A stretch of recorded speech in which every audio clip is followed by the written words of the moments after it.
Sounds good.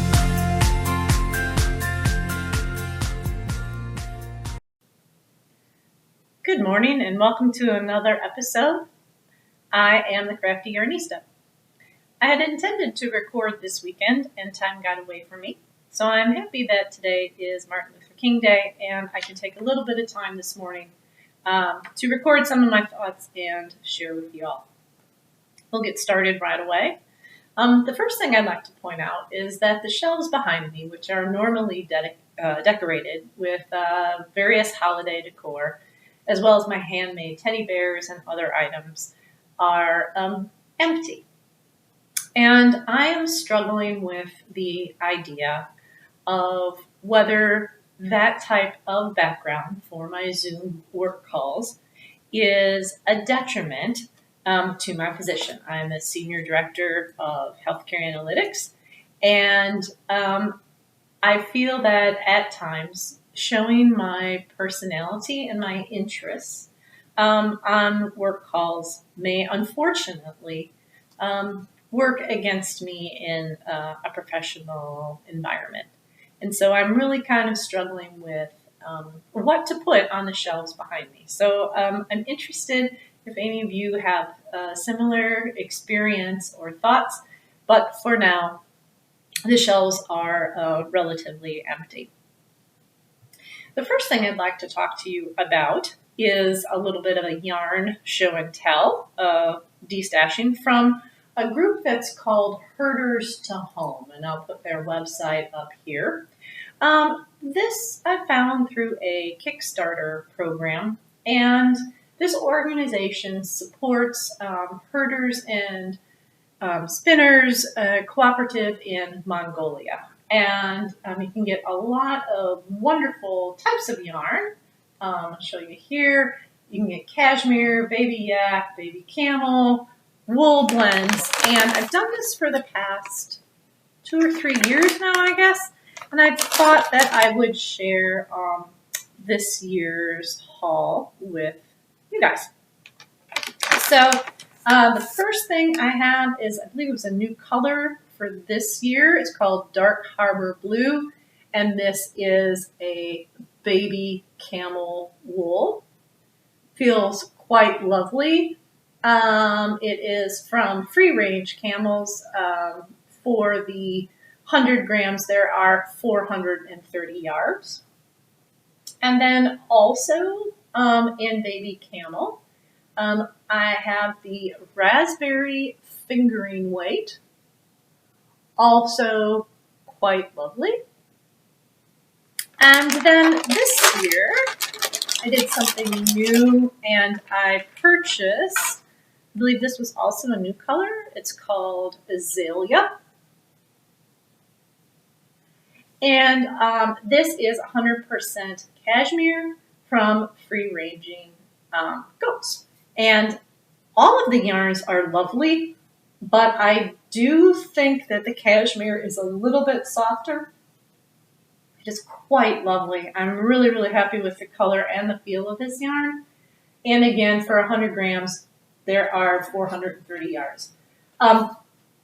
For being premium fibers, the price is extremely reasonable. They've had great service. When you sign up for the Kickstarter program, you'll get regular emails and pictures of the process. John Hetz has just been a fantastic leader for that group, and I'm really happy to support it. And I would encourage you, if you're interested or able, to check out their offerings. Speaking of the Herders to Home, with some of the yarn that I purchased last year, I made a hat for my husband. And this is the Musselburgh pattern. Many of you have knitted this before. And so I have the wool blend on the outside and then the baby camel on the inside. The problem is that although I measured my husband's head, tried to follow the pattern, it's a bit loose. This hat I did do in all stockinette, and I think he prefers a little bit tighter feel. So Although actually this is double thickness and should be quite warm. It lets in a little bit more air, and he doesn't always wear it on especially windy days. So that has me back to the drawing board. This was a hat I did years and years and years ago, and it fits him much better, and it was done in a 1x1 rib. So since this year's hat was a little bit big, I thought that I would try it again. And this is using, the intent was to use this as the outside, and then again some more of the baby camel on the inside because I had enough from the first hat. This hat, again, also following the measurements, is a little bit wider than I would like. And I had suspected that might be the case. I had put in a lifeline here. I don't know if you can see that, thinking I could rip back to the end of the increases. And I think I'm going to not only rip back to that lifeline, but probably farther back and probably a good inch above that lifeline.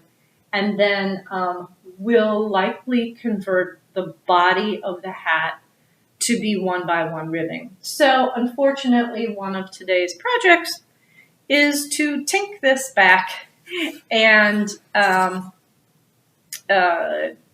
line its increases up with the size of the 1x1 rib one that he likes and go forward from there. I want to get that done. I do have to travel for work at the end of the month, and that is some good airplane knitting. One of the reasons I'm interested in doing that is because you may recall I've been working on the painted glass pattern, the shawl. I'm on the last set of increases, which means it's pretty large to bring on an airplane.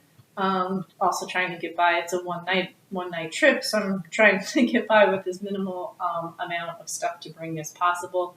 So this shawl will more than likely stay home, and I will be bringing the hat with me instead. Two other things that I'd like to share with you.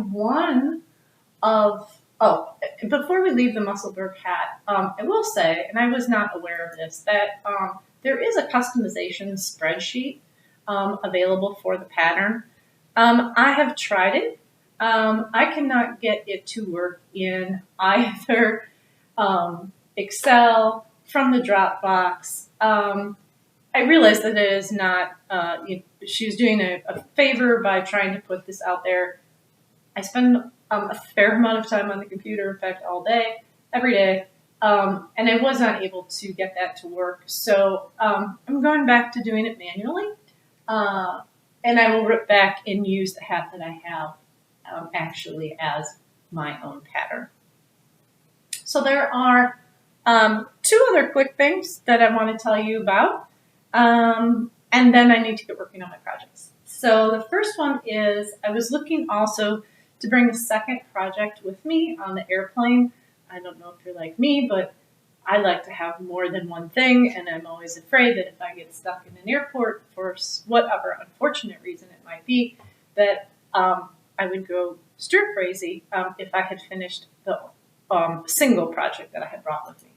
So the other project that I'm looking at is doing the Hoodola by Laura Nelkin. She had done a knit along for a much more complicated version of this, which used brioche. It's quite lovely. I will probably do it as well.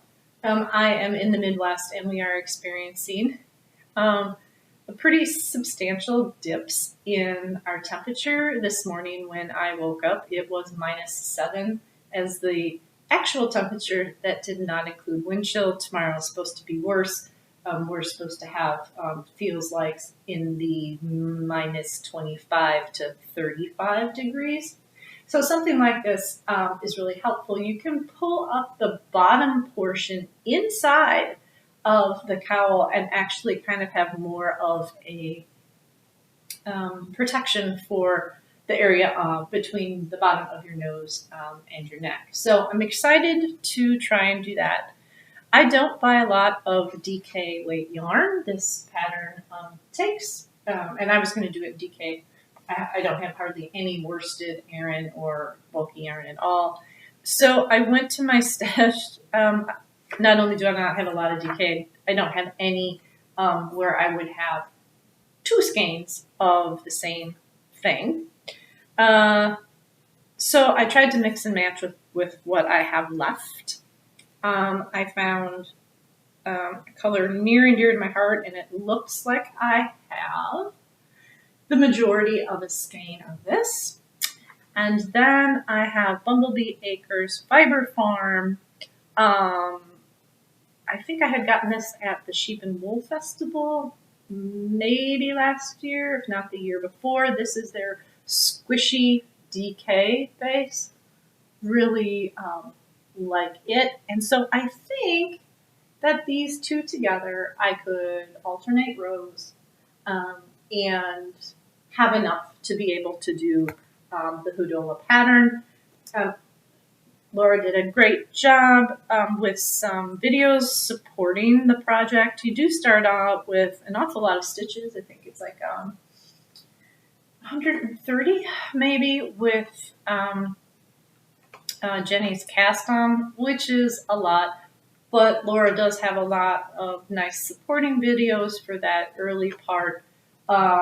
The cowl is knitted flat until you reach to the neck part, and then joined to do however much of the ribbing that you want, whether it's just shorter as she's displaying there, or whether you do enough to fold it back up on the inside. So that is, if I can get started on it this week, would be the second project that I would bring with me for my work trip. And then the last thing that I'm working on, as I said, this channel is not just about knitting. I have been working on a quilt. So years ago, I had made a quilt for my husband. It has a lot of different, every other pattern is an applique dog. Time has taken its toll, unfortunately, and some of the fabrics were not of the quality that I would purchase now, and there are some bare spots, to say the least, in the quilt where the batting has shown through. So I wanted to make him a new quilt for his room. I purchased a kit on sale. It's from Connecting Threads. I actually purchased two of them. He likes yellow, and so this is blues and yellows. I am not going to do the pattern on the diagonal. I am just going to mount or orient the squares in a traditional fashion, not on the diagonal. But I am maybe a third of the way through the squares. I don't exactly know how big I want to make it in the end. I did buy some yellow fabric at the quilt store yesterday, so I can do a border around the set blocks, which I always like to do. I will have this machine quilted at the store, and just having that border makes it a lot easier for them and for me to trim it up and true it up when it is back from being quilted. So again, thank you for spending some time with me today.